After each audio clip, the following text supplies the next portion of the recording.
Hi guys, it's currently 1:30 AM. Sinusundo na po yung mga bagahe. Niliload na siya sa van.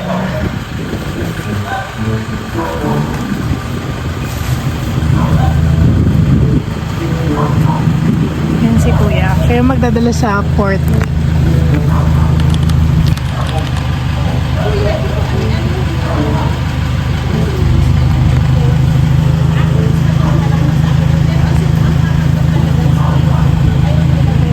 So, halos bagahe po ni Kuya JR yung nag-fill up nung van.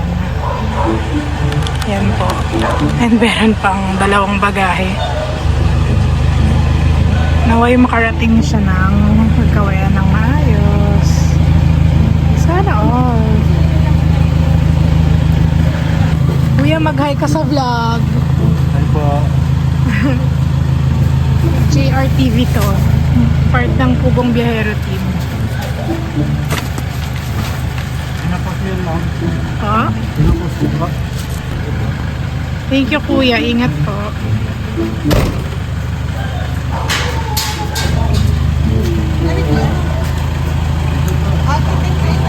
So, pakimessage lang kami. Ako yung sa number. Thank you.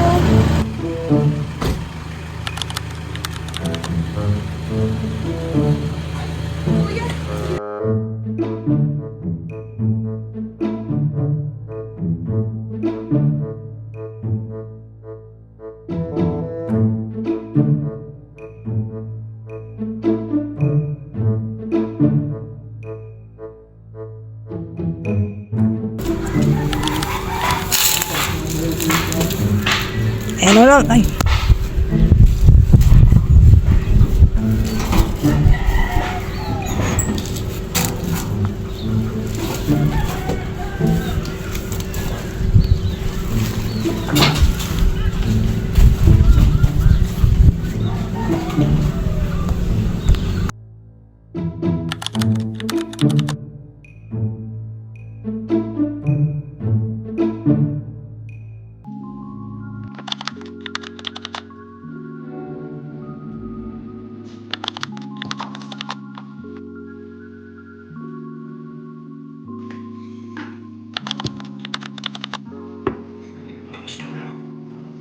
Good morning.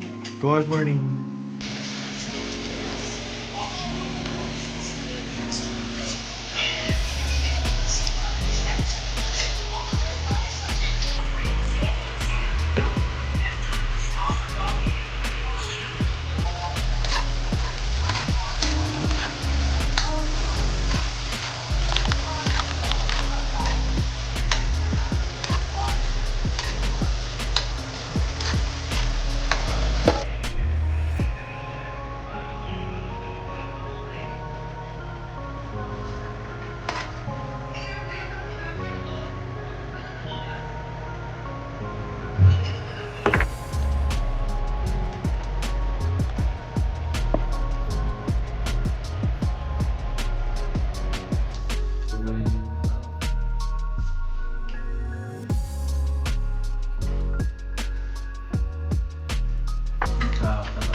Pero pwede ko. Ay, natulog ba ako? Natulog. At sabi na ng boy, kapoy. Lagyan mo lang ano yan. Pwede tayo yan ito na.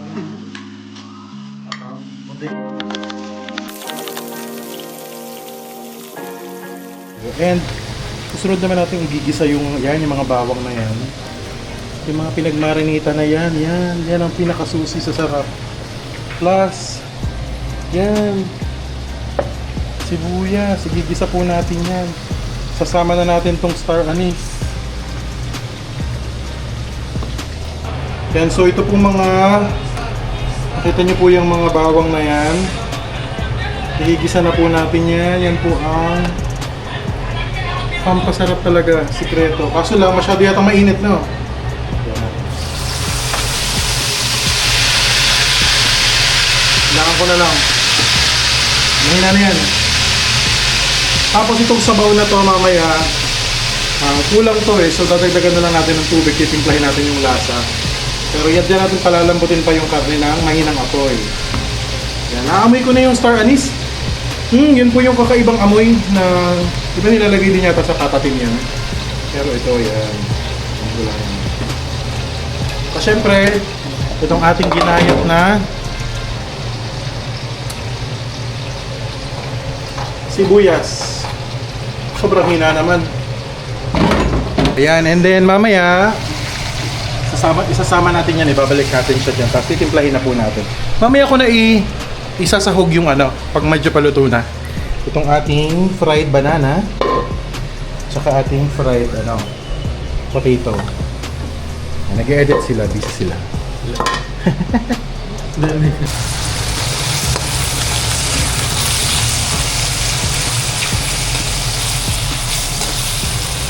Pagpasensyahan na, lagyan natin ng konti.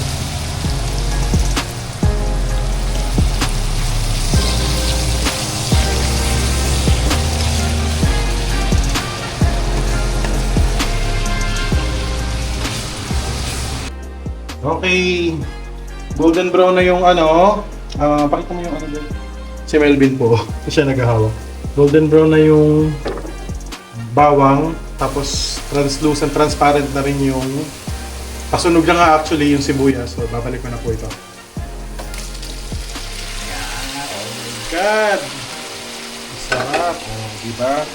Halo-halo na lang po yan, pero syempre dahil walang sabaw, ilalagay ko na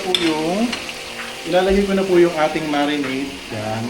Pero kulang po ito. Nakatitiyak ako na kulang ito. So, lalagyan natin siya ng tubig mamaya para mas umano pa siya. Mas may sabaw siya. Mas tatakpan po natin siya. Sarap! Sarap naman yan! Talaga ba? Pwede ba tikim? Natulog ba? Hindi po. Half pa lang. Simmer pa lang. Parang luto na? Di pa. Luto naman yan? Golden brown lang yung niya. Ito pa nga yung pinrito ko. Hindi pa nalagay. Uy. Hilaw yan. Sure ako hilaw yan. Kakagutom yan. Gutom ka na? Meron pa doon. Yung talong cube. Uy! Talong cube. So, okay. Ilagay ko na tong patatas natin. Kasi lalambot pa. Kasi po, yung patatas nga at saka yung saging, tinrito ko lang yan. Pero dapat pa yung palambutin, no? Yan. Pero alam nyo guys, kulang na kulang po ito sa sabaw. At saka sure ako na hindi ito lalambot. Kasi hindi pa naman luto yung loob nito eh. Wala din tayong takip na malaki. So, kailangan natin siyang sabawan pa. Wala ko ng sabaw. Kalahating tasa para maabot ng tubig yung taas.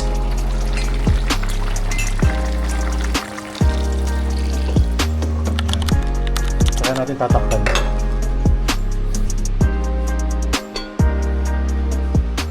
Importanteng may takip dahil estofado po siya. Ibig sabihin ng salitang estofar sa Espanyol ay para takpan siya. Lutuin ng may takip. Estofar. Ganun pala yan. Hindi ka siya bin. Mahinang apoy lang bin. Dito na ako babantay ako dito. Sabi na ito, may nakakapitons sa yung pagkapagsaluhan. Ang pagkain na kahain ito, mga pagkain ito na bigay ng kasang kanusulan sa aming pangatawan. Kapagkasalan ng Panginoon at inilingan ng iyong patuloy na biyaya sa nag-prepare po.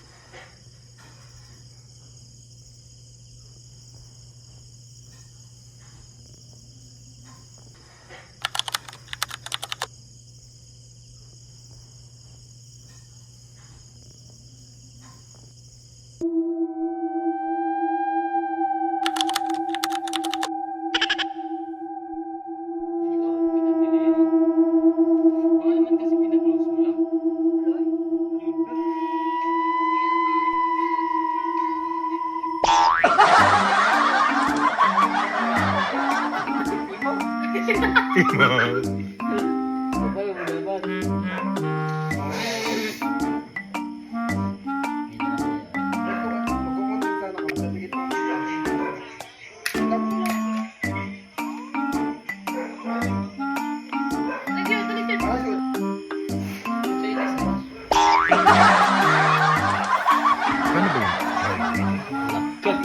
Saan ba kayo po?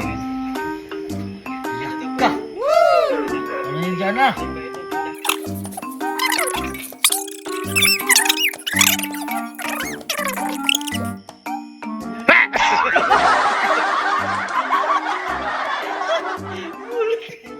Ay, hindi ako magaling pala.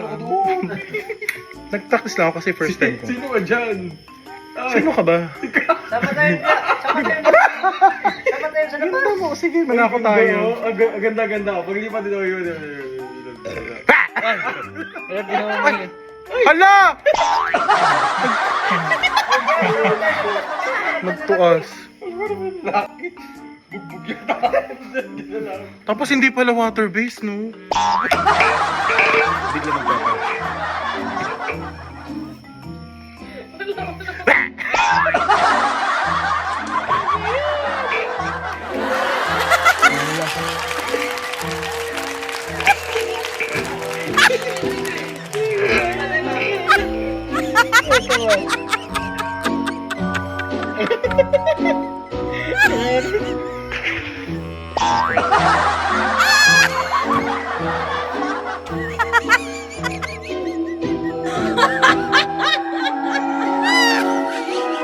Ganda-ganda talaga ng PB House, no? Naku, ang ganda po ng gabi ngayon. Sana lang walang sumira.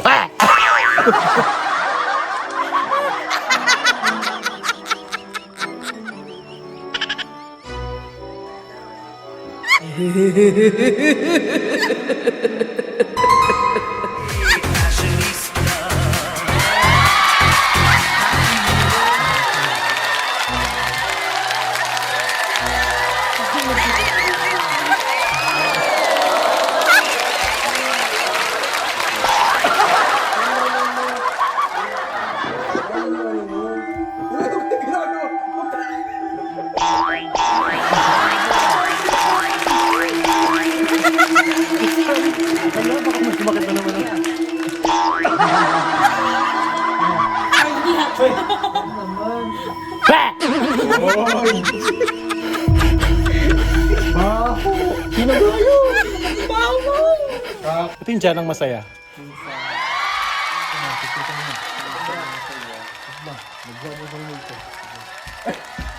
Ang dali ka umarites. Ipausap mo si Kapag.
Ito na, labas.